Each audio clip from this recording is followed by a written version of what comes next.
Okay, so I'm starting recording and now I'm also going to edit this little bit out. But anyways, hello everyone. Thank you all so much for joining us today in conversation with TGIJP. My name is Dwayne Mosby. I use they, he pronouns, and I'm the program coordinator for the Resource Center for Sexual and Gender Diversity.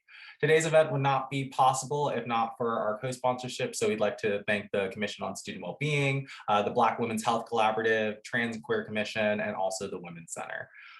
So before we begin, I want to start off with a land acknowledgement. So before we commence, we wish to acknowledge the traditional custodians of this place and all land upon which the university and we as individuals are located. We pay our respects to the Chumash elders past, present, and future, for they hold the memories, the traditions, and the culture of these areas, which have become a place of learning for people from all over the world. We would like to remind folks to never ask Indigenous people to do your land acknowledgement or put that labor on them. They acknowledge their stolen land each and every day. For those of you all who are not currently situated at UCSB or Santa Barbara, you can actually go to native-land.ca to find which native lands you are situated on, learn more about those cultures, and learn about ways that you can help Indigenous folks whose land you are occupying. So I'm going to go ahead and read our folks' bios and then allow them to introduce themselves. So our first panelist is Jasmine Jones. She uses she, her pronouns. She's a re-entry member and a legal assistant for TGIJP. So Jasmine was recently released from prison after 17 years. She is shy but outspoken and has become an advocate for trans women in or out of prison. While in prison, Jasmine founded the organization Red Rose Trans Movement. Jasmine is a member of TGIJP's reentry program and its legal assistant. She is also a member of the coalition that introduced SB 132, which is now law. For those of y'all who don't know, SB 132 allows LGBTQ people in prison to be housed according to their gender identity. This includes being able to be housed in the prison their gender they identify with in terms of gender. Jasmine is also in the firm belief that decarceration is the only sure solution to ending the ongoing violence that falls upon the trans women inside prison. Incarceration has been proven not to work. Next up, we have Eli Drew, uses he, they pronouns, and is the communications director. So Eli is an adventurous social butterfly working with Black trans-led initiatives, building community through love and learning with a focus on creating tools for community survival and sustainability. He values connecting with Black trans people globally in a united fight for liberation. For those who might be commenting or who might be in the chat or writing about this online, just as a reference, he prefers not capitalizing the E in Eli, so we thank you for following that. And last but certainly not least, we have Alex Binsfield, they, them pronouns, and they are the legal director. Alex is a white non-binary queer person who was born and raised in the San Francisco Bay Area. They are the legal director at the Transgender, Gender Variant, and Intersex Justice Project and co-founder and board member of Beyond Binary Legal. They are the proud parent of one cat and innumerable houseplants. So welcome panelists, we're so excited to have you. So anyone may begin, could you start off with telling us a little bit more about yourself and a little bit about your background and the work that you do within the organization?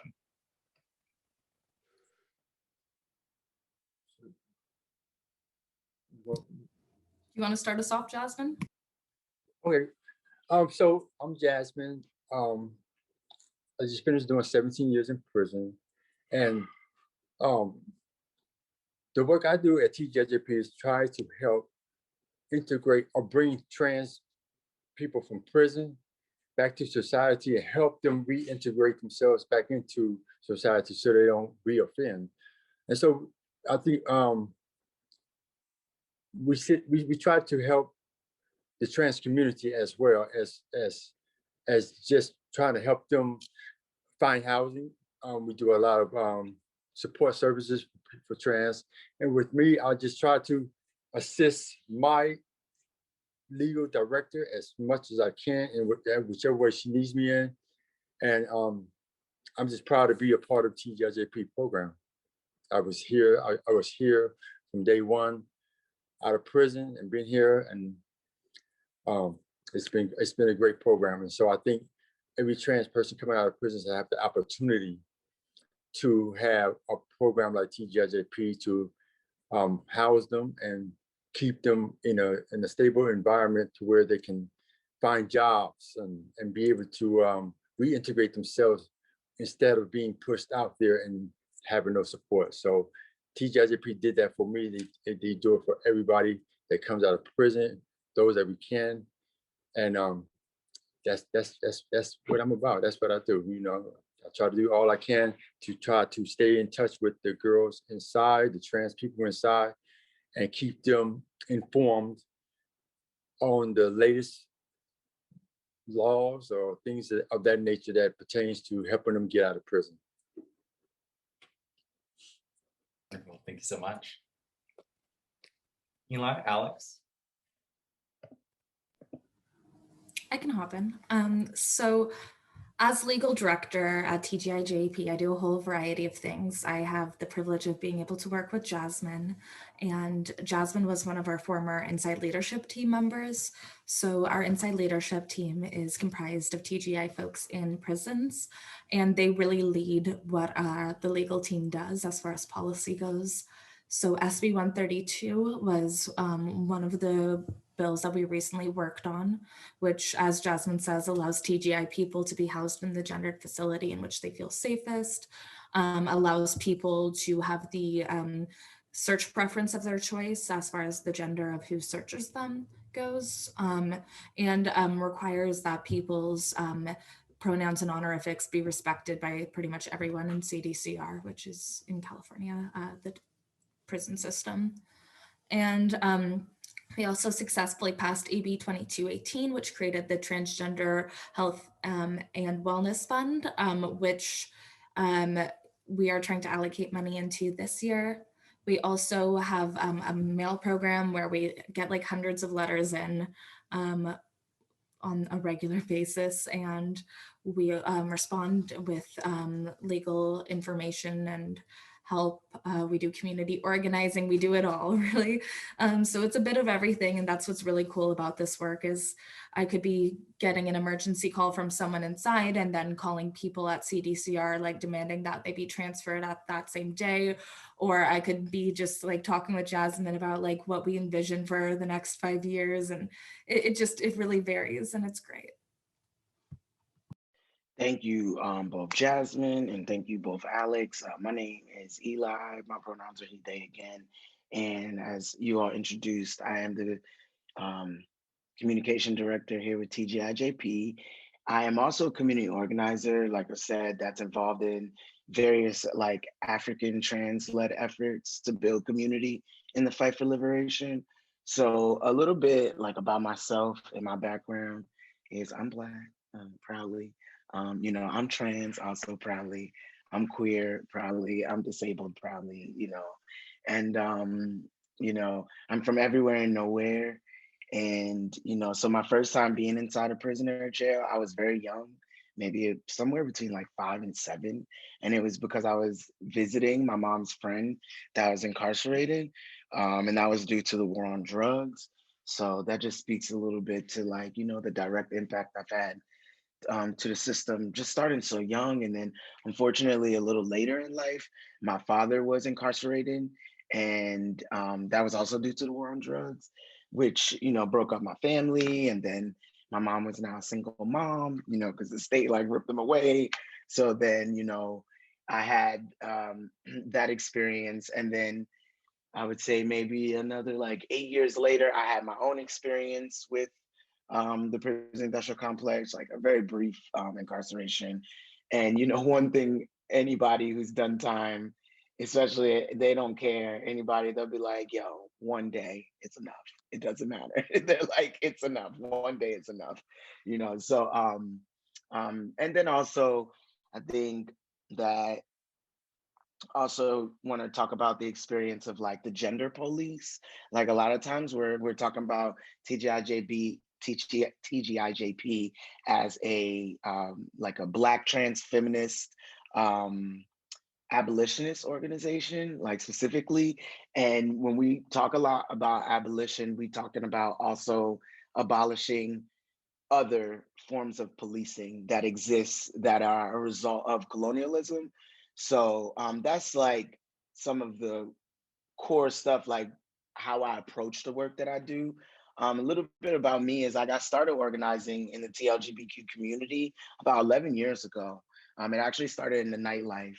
And, you don't think about that as organizing, but it is, when you're talking about testing outside the club, when you're talking about having like a fund available, because that's what I was doing, having a fund available for people, you know, if they need bills paid, and providing care if people need to go to their doctors, and just doing different things like fish fries if people family died, or if people died, to get money for them. So, you know, that mutual aid support, just that real in the street, you know, type of organizing work. And it shifted about 6 years ago when I started like living my truth and my step fully into my gender expansiveness, and it shifted to like Black trans focus. And I got super into just everything around like Black trans liberation. And because of the history with the prison industrial complex and then like gender policing, I just realized that like, oh, I am a learning abolitionist. I'm trying to abolish all of this stuff, and I'm trying to build something better than what exists now. So that's a lot of bit about me. And as a communications director here, I think I would like to touch on the things they didn't touch on. In our mission, we talk about ending human rights abuses for people in California prisons and beyond. And I want to introduce y'all a little bit to the stuff about the and beyond, like what I do. In Beyond would include like a program we have called Black Girls Rules. And Black Girls Rules is a convening, I don't know why I say it like that. I hate it. I just did a video and I did it like that. And I was so mad I kept saying it like that, and I keep doing it. Anyway, it's a convening where Black trans people come together and organize, strategize on what we need for like national liberation. So that's a little idea, you know, go into it further with some of the questions you asked, because a lot of times we talk about the work we do in California and prison system, and you know, we do so much work that it gets so hard to talk about abolishing other things that exist that also have to be abolished in order for us to, you know, live life a lot better than we are now. Wow, those are all amazing introductions, and I literally already have goosebumps. It made me more excited for this conversation. So like you said, you already were starting to delve deeper into some of the other things that your organization does, but for some of our audience members, they might not be familiar with your organization. So how did your organization begin? Some folks don't even know who like Miss Major is, and kind of what work do y'all do now? Like what kind of areas do y'all cover? Y'all have these different kinds of more in-depth programs. You have your legal programs. What kind of general work is it that y'all kind of get engaged in? Real quick, like as the communication director, I'm totally bad at this. I told them, I was like, I'll let y'all go, but let me just do this spiel from the top because I have it, and then they can go into the other stuff.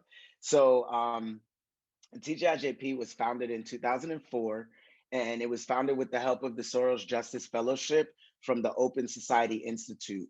And the purpose was providing legal services for TGI people, primarily those in California prisons. So Alex Lee was a member of the TGIJP founding advisory board and the org's first director. And then in 2005, Alex Lee brought on Miss Major to help run the organization. And there was a merger of the Transgender in Prison Committee and a community, which became a community organizing program of TGIJP. In 2009, Alex Lee left the organization, and in 2010, Ms. Major became TGIJP's first executive director. And it shifted the organization to become one of the first like Black trans-led organizations in the nation that was specifically doing work around abolition. From 2010 to 2014, TGIJP shifted from doing legal service work to peer legal advocacy programs. So TGIJP began to be predominantly led by formerly incarcerated Black trans women and trans women of color. So in late 2015, Ms. Major retired and she passed the torch on to Ms. Janetta. So Ms. Janetta was like barely out of the inside, and she was like being given this position to hold down TGIJP. So under her leadership, we've implemented social economic justice fellowship programs, paid reentry programs, and just various support that I'll let other people go into for our family when they're coming out of cages. And also, as I mentioned, a lot of support to prevent people to even have to go in cages. And I'll pass it off to Jasmine or Alex.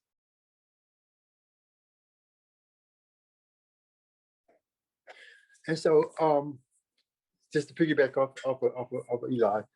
And so I met Alex back in 2009 when he first started reaching out to the inside people. And so at that time, there was a lot of violence going on with the trans community inside prisons. And there was really nothing really much going on being done about it. And so I think Alex wanted to find out what he can do to help. So he came in and he brought out a lot of us trans, and he asked and was asking us his questions of what is it that he can do to help us. And so there was just really a lot of unnecessary violence that was going on, and it was so much that even Alex was overwhelmed with it because he didn't really know how to approach it at that time, only to advocate and give it to the right channels that at that time it was. So thereafter, I met Ms. Major in 2010, and she approached me about creating an inside leadership team, which was people that she felt that can relate and give her everything that's going on inside that can better equip her to help us. And so that's what I did. I went around to some of the likewise minds that wanted to see change in the system, that had advocacy in their blood, and I introduced them, sent their names and everything to Miss Major, and there was the inside leadership team created, and it's been working. It's been helping. I think without the inside leadership side, without the inside leadership team, I think not much of as way of laws and things of that nature would not get brought to the light, because without them inside, without us knowing what they go through and what we went through inside, there wouldn't be these types of laws that we have right now to help us inside. And so I'm just thankful that I was opposed at that time. I'm just thankful that TGIJP had the resources to reach out to us and really bring us into a light and help us to find a better understanding of to what this organization was really about, what it was designed to do. And so here I am now, years later, and I'm still here, a part of TGIJP, and I've never left, I've never stopped communicating. I've always been right there, and I will continue to be. And that's the whole, my insight as to my position, my understanding of the people that really started and was there from day one on TGIJP. And I can speak a bit to what our organization looks like now. So we have a robust housing department. At the beginning of the COVID-19 pandemic, our executive director and housing director drove around and grabbed girls off the street, members of the TGI community, specifically a lot of Black trans women, and made sure everyone was housed to prevent folks from higher risk situations, including high police contact and COVID-19. And so we've been housing about 30 folks now throughout the pandemic, starting with just our organizational budget. We didn't have any money set up. We just were like, it's Janetta's vision every time. She's like, we're just gonna house these people and we'll figure it out. And we have been able to figure it out, and we've been housing folks, feeding them, all of that. We've been making sure folks can get into permanent housing through that. We have a reentry program, so when folks come out, not only do we house them, but there's wraparound services available. So folks will get like access to like all the documentation they need. They'll get access to like being walked to like go get their food stamps if they need food stamps, all of that. Like it's completely covered, which is beautiful. Like we have a lot more staff now because we've been working on growing and really building up our housing department. And at the same time, we've also really been building up legal again this year.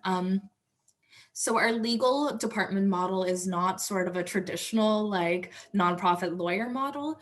We're organizing together with inside leadership for collective liberation, right? It's not that we're serving people, they're not our clients. These folks are our family and friends that we're just working with to try and stop like the horrors and abuse we're seeing constantly. And so that is a big part of what we're doing. Like Jasmine was saying with the laws that we bring, it's always like things that people are bringing to us as priorities. This whole year we have been working to forward decarceration because that's the biggest ask we've been consistently hearing from folks inside is like, and we're in complete agreement. Like we've given folks as many tools as we can for people to access relative safety, but we know no one is going to be safe inside prisons. And so our next step is trying to get our folks home through various efforts, whether it be criminal resentencing through 1170 D1, supporting people in their clemency applications, parole, etc., and various policy initiatives that we've been working toward. We're just focused on getting our folks home because they're not going to be safe until they're with community. We've also been creating a new diversion program in San Francisco where TGI people will be diverted from San Francisco jails into a big network of community organizations that we helped put together with all the other great advocates in the Bay joining in when we asked them if they would. So we're trying to make sure that folks aren't harmed because as Eli said, even one day is enough. Like if folks are in jail for even one day, it's super traumatizing and it impacts people deeply. So we're trying to prevent that as much as we can and just get our folks out of that system to prevent that cycle. We regularly do advocacy to get folks to our reentry program. Like we get folks out by making calls and writing letters consistently. We, like I said, do our letter program. We correspond with thousands of people across the US at this point.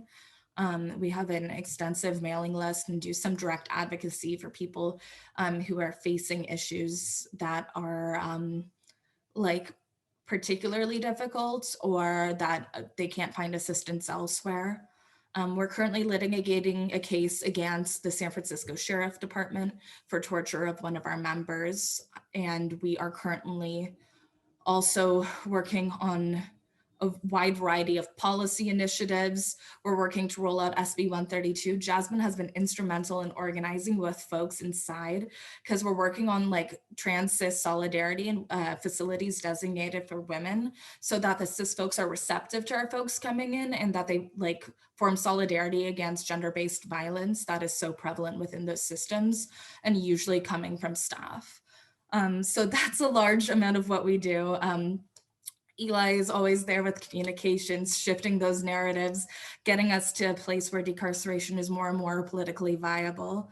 And yeah, would y'all say that's a pretty good overview? Oh, we also have a new community organizer who's doing political education trainings.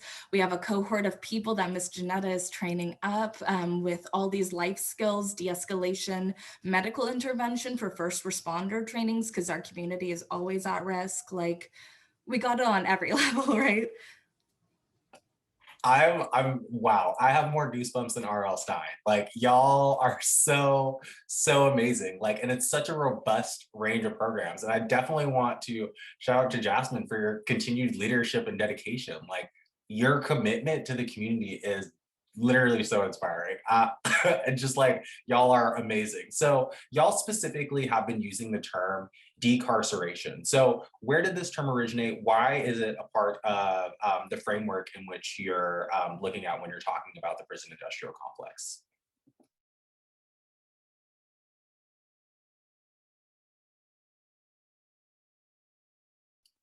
And nose goes. Does anyone want to start or I could jump in? You could go ahead. I prefer for you and Jasmine to try to lead them.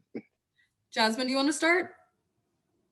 Well, okay, I can't speak to where the word actually came from because I don't know. But I'm the type that I felt it was a appropriate word, because decarceration is just something that needs to be put to the forefront, meaning shut down prisons that house people like animals, basically. I mean,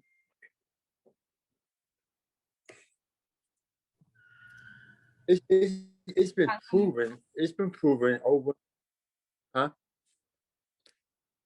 It's been proven over and over again that incarcerating people for numerous of years just does not work. It disintegrates their minds. It pushes them deeper into a shell that really is not healthy to themselves or nobody else around them.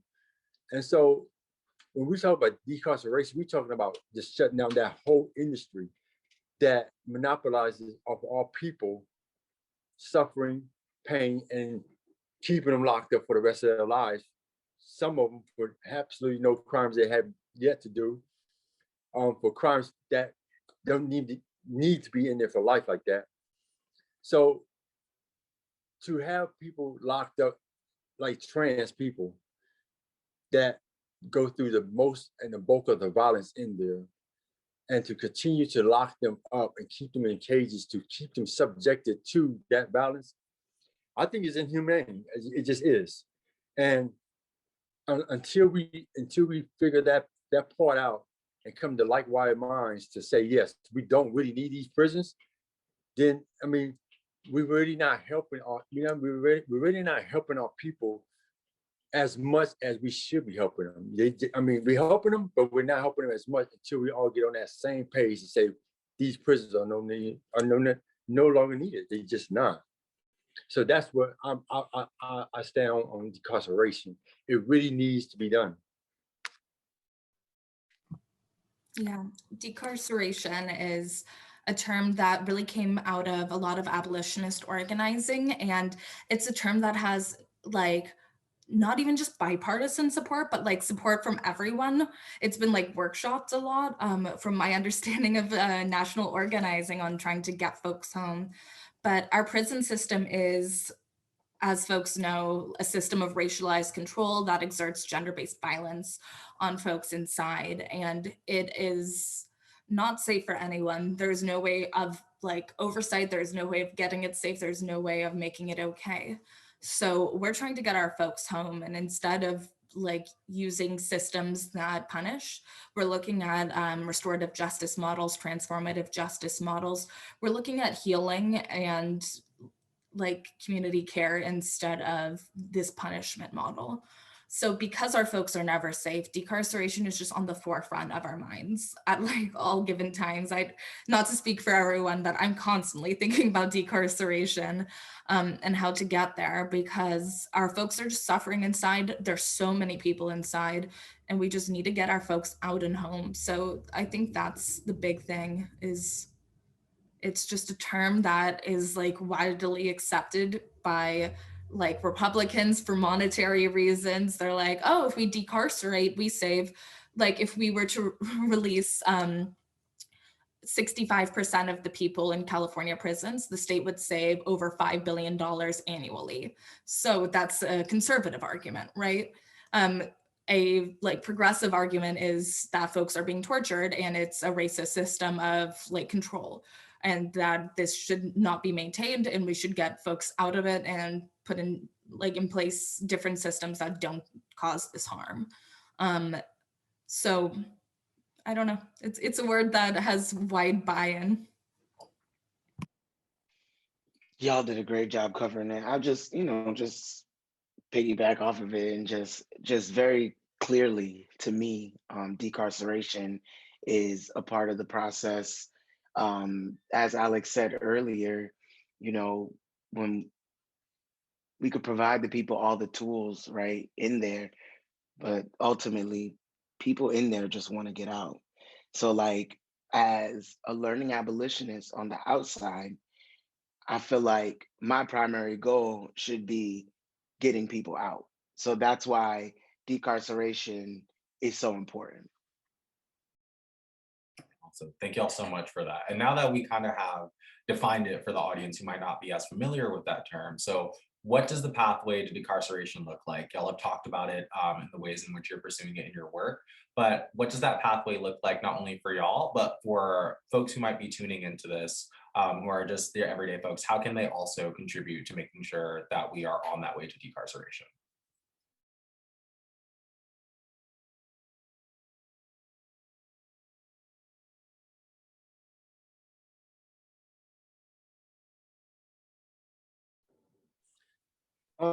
I think for folks to get involved is to understand the violence that prisons are mostly succumbing of trans people to.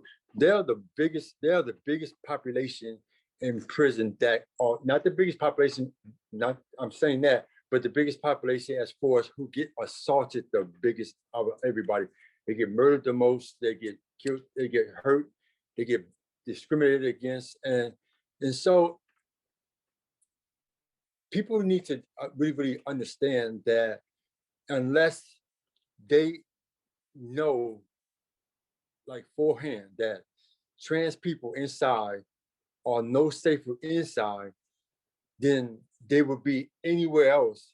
Then if you tell me that a trans person or LGBTQ person does not deserve the same dignity, the same safetyness, the same inclusiveness as the next person, then that's wrong to even think that way, because inside prison right now, we barely are invited to the table for any type of policies that get changed in there. Like we don't get asked about anything. Like, you know, wherever gets changed, we're excluded. You know, and so when you got officers that perpetuate most of the violence, they instigate it, throwing us inside cells that people are not even equipped to live with a trans person or a gay person. They do not want to live with us, and the police would still continue to put us in there. And that's where the violence come from. That's where the murders come from. And I've seen them. I've been a part of some of the violence myself that was instilled upon myself. I've seen my sisters and brothers go through hell. So for people to get involved is people to understand that these are human rights violations that all people are going through inside. And that's how you get involved, is understanding that's what's going on inside. Yeah, to add to that, I'd say prison walls are thick, literally and figuratively, right? Prisons are usually put in remote areas. Lots of folks don't know someone who's incarcerated, and lots of folks don't know what's happening inside, right? They have like a nebulous idea of what's happening, but there's like this lack of like humanization for folks. Like people use the term inmate, right, which dehumanizes people and separates these horrible things that have happened to people from the actual person who they are. And like Jasmine was saying, there was a California survey done by UC Irvine in 2007 that found that transgender people in facilities designated for men were 13 times more likely to face sexual assault than cisgender people in facilities designated for men. So knowing that, like numbers alone versus knowing folks inside, it's a big thing. So I think the most important thing is help share these stories, bring them to light. Like there's an article by the Davis Vanguard about the California medical facility housing people in the dog kennels if they test positive for COVID. And we posted that on our social media and got like zero traction on that. And if people talk about it, like discuss what's actually happening, it's difficult. It's really traumatic to read about this, but it's more traumatic to go through it. And the fact that we're allowing folks to go through it, like we got to be talking about this and be talking about people as humans. Get rid of the word inmate, talk about people inside instead as the phrase, right? And just share those stories and further decarceration as the big effort. if you follow us on social media, to segue to Eli, we're going to have a lot of opportunities to get involved. There's a lot of great coalitions like the Stop San Quentin Coalition working on call-ins, letters. We have been constantly like begging the governor to release people. And there's ways to get involved with that and some of our upcoming communications efforts that we have to try and forward decarceration. Eli, do you want to take it away? Yeah, y'all said so much. I just want to make sure. So, yeah, so I think the piece that I wanted to talk in is just like, I guess, to wrap it up, the direct action part that people could do. Yes, definitely get involved on everything that has to do with decarceration, phone calls, public comments, and as watching the social media, we get snarky comments sometimes where people are like, oh yeah, because the petition's gonna work. And it's like, well, did you even sign it? Did you even like that time that you took to make that snarky comment, you could have signed the petition, because it doesn't start or stop at the petition, right? It goes so much beyond that. It started way before y'all even saw this petition, right? Us on the outside. The reason we even see this petition is because the people on the inside are fighting so hard to get out. One thing I would say, which is a doable thing for anybody, whoever you are in this place, if you have access to Zoom, if you have access to a cell phone, you have access to write somebody that is on the inside. That right there, Sasha Alexander is my comrade, my kin, my best friend, one of my favorite bears. And every time they're checking on me, and I'm like, yeah, I just wrote a few letters to the people on the inside, like outside of my work with TGIJP. Just also, we're gonna reintroduce pen paling from TGIJP. So just to let y'all know that's coming back. But outside of TGIJP's work, I have about a little over 13 incarcerated people that I pen pal. And it's not anything I get paid to do, is what I like to do. And like I said, I was doing it before I worked at this job. And a few of those people are only 3 of the many people are people I knew before they got incarcerated. The majority of those people I met while they're incarcerated, like I just either took initiative and went and found, I specifically wanted to write Black trans people. And I took initiative to like go out there and ask like, yo, who got the connects? Yo, where the JPays? Where the JPays? So for so long, it was only JPay I was using, which is an electronic service, and my core links. And then I started recently physically writing people and like drawing, sketching little stuff. And a lot of times, like even if my depression or dysphoria or like work gets to be a lot and I can't even write them, I really appreciate how they humanize me, who I'll hit them up and I'll be like, yo, my bad, it's been forever. And they're like, yo, I understand, there's so much going on. And I'm like, oh my God, you humanizing me. And then also, I'm always reminded by them how much it means to them. Because of not only, like we say, the state violence, but gender police, we're talking about people who may be ostracized from their family. So that is what makes trans people so vulnerable to the violence. People know that it's less likely for people to care about us, so then they know that they could, pick on those people. So connecting with people on the inside, writing letters, building relationships. One person, my homie Kai Peterson, he's home now and he was locked up and his story was like out there. And, like I'm glad he's home. And unfortunately, the state he's in doesn't have a reentry program. Thankfully, TGIJP got their claws in them and have been able to provide the support we're able to provide. But, the reality of this vicious, just society we live in, none of the support is enough. And there's always just so much more. And there's thousands of Kais, there's thousands of Jasmines, thousands of CC McDonald's, thousands of Brandies, there's thousands of all these people that we hear their stories and we see them, that we don't really hear about those other people. And writing people, like I said, Sasha says, breaks down the wall. Like Alex, I love when Alex was saying how thick the walls are, because writing somebody, that communication is major, because now those people are telling you stories. Like my boy was telling me, I could feel it in my heart when my people go inside the hole. I could feel it. It's they don't tell me nothing, but I know, why? Because the communication stops.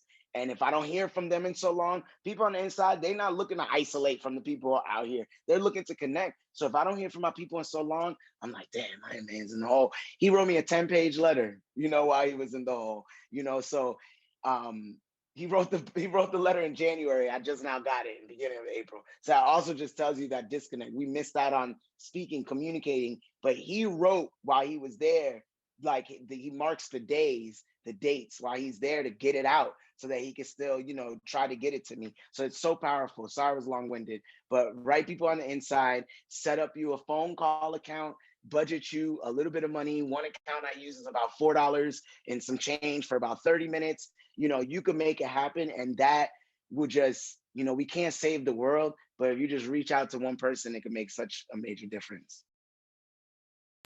And quickly to say that it also, like, folks right now with COVID are so isolated, programming is shut down, like folks are stuck in cell a lot more. So like giving folks like that community care, that love, that family is something that's really gonna help folks like succeed and thrive until they can come home. It's like survive until we can get them out, right? So just adding on to everything Eli said, which is so right to folks inside. Thank you so much for sharing those ways that folks can get involved and also sharing about y'all's personal experiences and the way that y'all are interacting with folks who are inside. So to pivot off of what Alex was just mentioning, how has your work changed or been impacted by COVID, especially with prison populations and especially with transgender and gender nonconforming folks being disproportionately affected?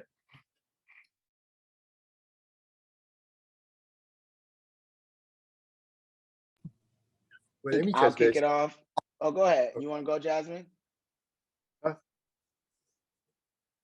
Go Sure. ahead. I'll let you kick it off. But let me, I just want to say it like this. I got out of prison in the middle of it. And since I've been out from day one, I've been working from day one. And so it's been effective on myself because activities and things that I was looking forward to doing, coming out of prison, I have not been able to do any of that, either social distancing and keeping myself safe or working. And so, but I enjoy the work. I mean, I work myself hard to death sometimes, but so that's how it has affected me. From my perspective, coming out of prison into this pandemic, it was like still kind of like a shell shock, because you're coming out of prison, you're thinking you got your freedom, and you do, but you don't either, because now you have to keep yourself protected, you have to keep yourself safe. And so it was important for me to make sure I did that, and as well as get involved with the work. And I went head first. And I've been doing it ever since, and I enjoy it. So I really haven't been thinking much along the lines of the effectiveness of it, of how it's affected me. Besides the fact is I just haven't had no fun. I just haven't had no real social life yet. And that's what is really affecting me on. We hang out. Thank you, Jasmine. No, I'm kidding. I know. I can't wait until I'm finished getting vaccinated so we can actually chill. Because every time I've come, it's just been working. Like you said, it's like we working and stuck in work mode, and nobody got time to be doing that. But I definitely wanted to go a little bit. Alex kind of talked about how our work has shifted in the most major way. It was the 30 people that are being housed. That wasn't happening before. So to give a little insight to what happened was like people was houseless. So put it like this, you tell people that there's a stay-at-home order, but there's no home for them to stay at. What's next? Then what?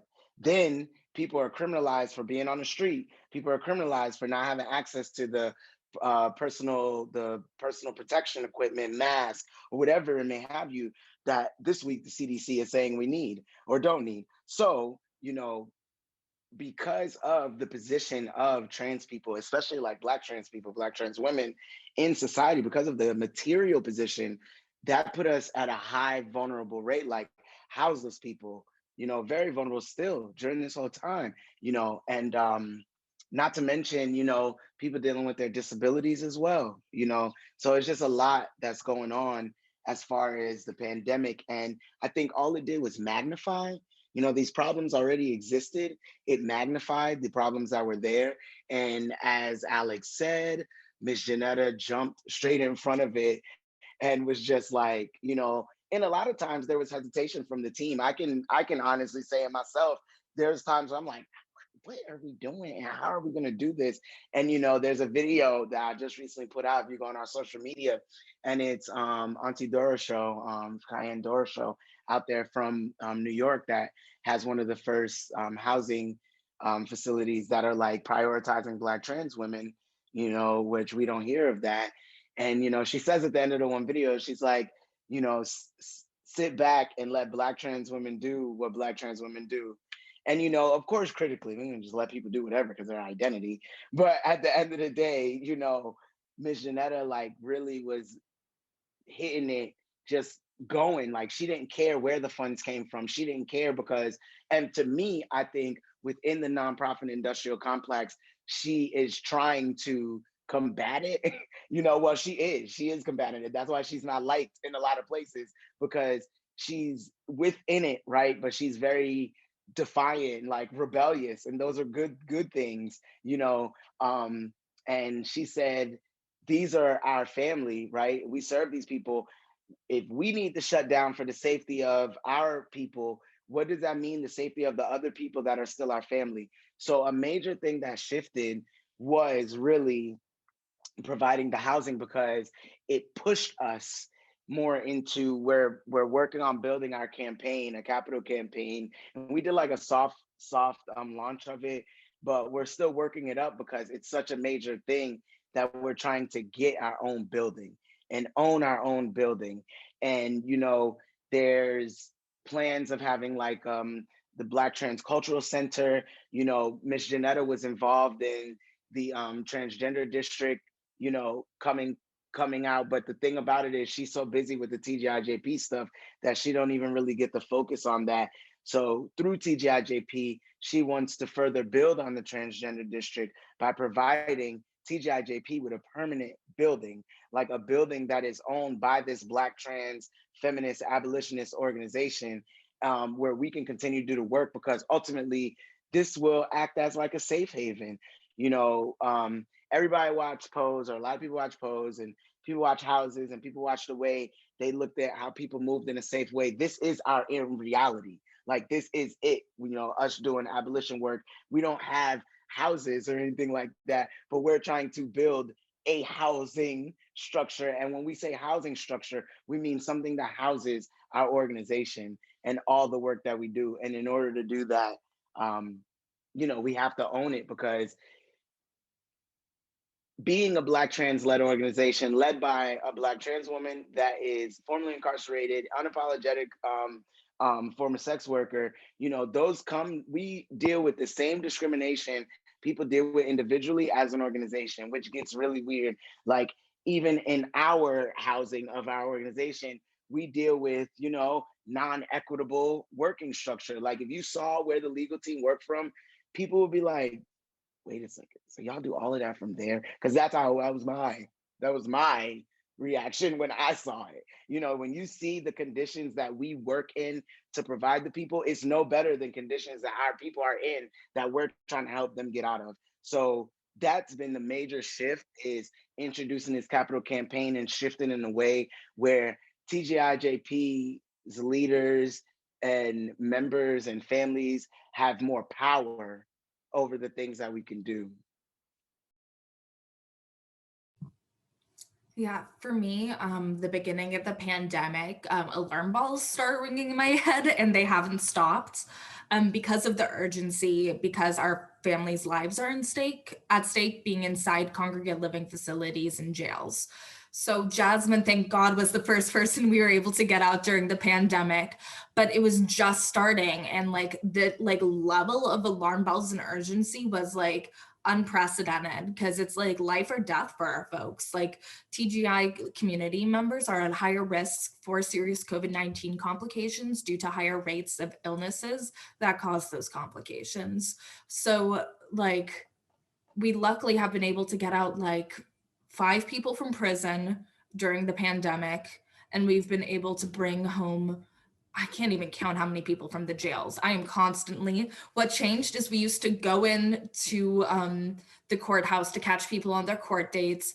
I'd go up, talk to their lawyer and be like, let's figure out how to get them out and into our care. Instead, now the second someone gets booked, either like Miss Janetta or we'll get a call, I will call my contacts at the public defender's office. They will look through their internal system, pass me the number to the public defender.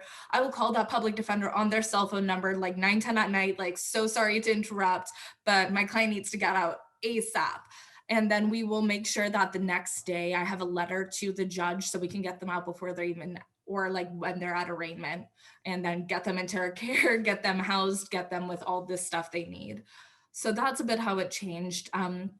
We've digitized all of our legal mail. Before we were doing things a bit more retro, and now we have a fully built out online system. We are also doing legal calls now from a cell phone that gets routed through our legal number. Yeah, but I think the biggest thing has just been like, this was always urgent, this was always an emergency, but now it's like so extra urgent. Like our folks on the inside are dealing with like horrendous conditions. Like I said, CMF, their quarantine unit is dog kennels that weren't cleaned. People are not being given sanitation equipment. People are falling out, which means like going unconscious, right? And the nurses are refusing to call ambulances because they don't want to look like they can't provide medical care to people. So that being said, we've been in a position where literally my job has become just calling people to annoy them to make sure that our folks are safe. Literally, I'm just calling litigation coordinators at various prisons and just like, you better move my person now, you're violating the 8th Amendment. And we're like sometimes able to get people moved same day. Sometimes the litigation coordinator tells me to kick rocks and we still figure it out. But yeah, that's a big shift that's happened. No visitation, just a ton of money on our phones so that people can call us if emergencies come up. Wow, that is, again, like the work that y'all are doing is absolutely incredible. Those 30 plus folks that y'all suddenly took into your care and figured it all out. So again, thank y'all all so much for your labor. So before we pivot to audience questions, the last question that I have is, if there was one misconception about gender identity that you could remedy to improve the lives of trans and gender nonconforming people who are system impacted, what would it be? Oh my God. Oh my God. One, that is so hard. Y'all hear how long-winded I am. How is it gonna be one? Like what? If it splits into 2 or 3, that's also All perfectly right, fine. I know. I'm gonna just have to say it in whatever, just say it. Pretty much like it's just this, it's a misconception. I guess the best way to do it is like it's that colonized conception that we have of gender. It's that idea that gender belongs to white people, because even if you are like, oh, I'm trans or I'm whatever, oh, that's that white people shit. No, like gender is definitely not a white thing, right? Um, Gender is ever expansive, and I think the biggest misconception is that gender exists in our pants and gender exists in a way. If people understand the weight of the performance of gender, that would do a lot for us as a whole. So if people dug into their hearts to be very anti-colonial, like, and they think about the way beyond what has been stripped from us and what has been given to us, right? And dig deep into the history of people, I think that would change it, because people just think that we're like fairies or like unicorns are just like non-existent when we're here. And I said a poem. Let me do my poem and then I'll go on. I did a poem for Trans Day of Visibility, And the poem goes like this. One second. All right. So the poem goes, hyper visibly invisible, denial of my existence is cynical. We want deliverables, freedom and power in full. So, you know, that's just like, yeah, that's what I would say.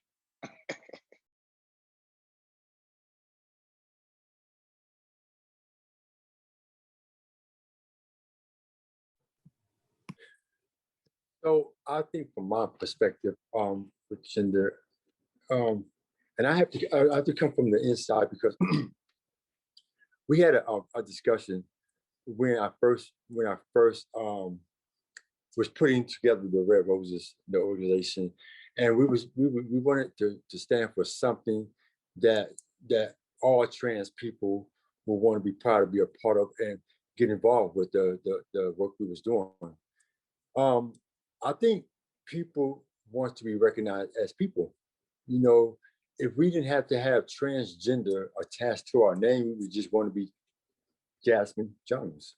You know, so I think a lot of times we get away from who that person really is versus to who that title person is. And if I think most of the times when we get away from that, we forget that this person is really a person. That's a human being. Without that title of what they live as, that's still a same. It's a person. So myself, you know, I mean, I'm Jasmine Jones. You know, that's who I am. I fall under the entitlement of transgender, but without that, I'm still Jasmine Jones. I'm going to still be Jasmine, whether I have a title of transgender or whether I'm just Jasmine. And I think that's what people need to. I think that's the biggest stigma. I think that a lot of trans people fall under, and that's why they get forgotten. Because if you take away that title or gender, you will just see that person as what that person's name is versus to what you put that person under that umbrella. And so, you know, most trans people in prison, they'd rather be identified as themselves versus to being identified under this umbrella that we fall under now. And with that being said, I think because we have separated ourselves and put us into a gender segment, I think that would brought on a lot more violence because people didn't know or they didn't want to accept what a transgender was or what a transsexual was. They used it derogatory towards us and they used it against us. And so now you have so many other titles that people are going by now.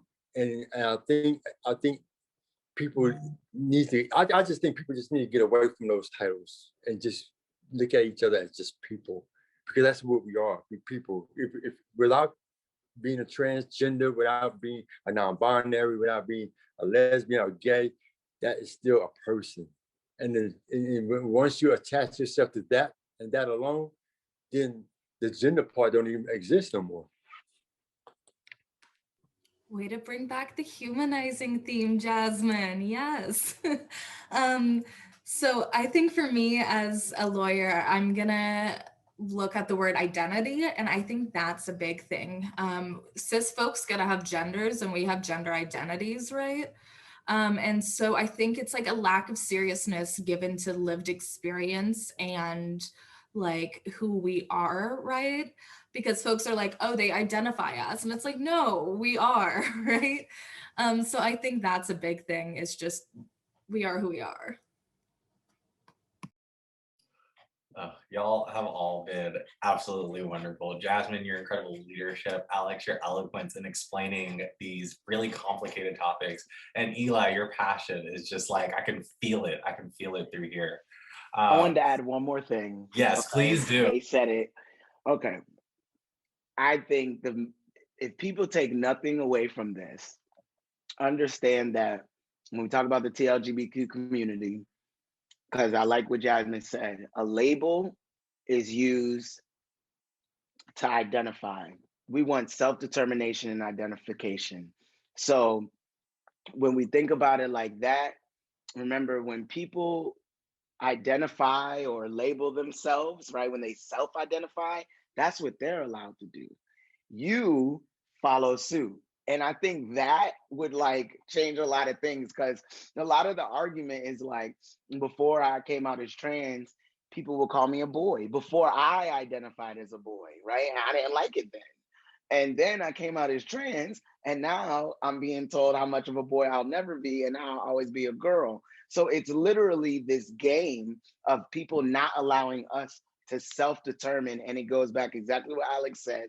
Let people know who they are, let them be who they are, and let that ever be fluid, because people could do whatever they want with their, with their existence. So thank you. Thank y'all for touching on that. I mean, Quinn, who is in this room, is our associate director and leads our educational trainings. That's one of the things that we always talk about with folks, is like, even talking about gender, we're like, there's sex assigned at birth, which was the doctor's decision, and then there's gender identity, the way that folks do. And that doesn't even equate to gender expression or sexuality, the way in which all of those are a spectrum. It all comes back to being human. So thank y'all for touching on that. So our audience question is from Quinn. So first and foremost, thank you for being here with us virtually. It is an honor. You include the word intersex in your name. We know that intersex folks do not get the recognition, support, visibility, or resources they need. How is your organization centering intersex voices, identities, and experiences? And what other work needs to be done holistically to support this community? Let me go. Okay.